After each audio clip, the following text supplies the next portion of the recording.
થયું? અરે શું થયું? શું થયું બા? તો બાપુજી તો પછી શું થયું? મોઢું કેમ લટકાવેલું છે? પપ્પા રહેવા દ્યો, મમ્મીનો તો મોઢું જ એવું છે. હા એ બરાબર હો. એવું કાંઈ નથી. એ તો જેની ઉપર વીતે ને એને જ ખબર હોય કે શું થયું. અરે હું તો ક્યારનો પૂછું છું તમને કે શું થયું? આ સવારમાં દૂધવાળો મોડો આવ્યો તો તો એ ટેન્શનમાં દૂધ ઉભરાઈ ગયું. તો તે એ ટેન્શનમાં કપડાં નાખ્યા વગર વોશિંગ મશીન 2 કલાક ચાલુ રહી ગયું. તો પછી જલ્દી વોશિંગ મશીનમાં કપડાં નાખીને ચાલુ કર્યું. તો પછી ટેન્શનમાં ધ્યાન ન રહ્યું તો કુકર ફાટી ગયું. અરે પણ તો કેટલું નુકસાન!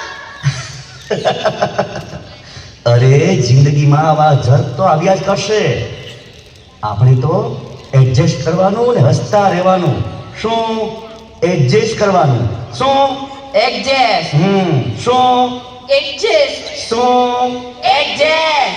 પછી સાંભળો તો ખરા, આ જલ્દીમાં તમારા કપડાં ચેક કર્યા વગર વોશિંગ મશીનમાં નાખી દીધા તમે.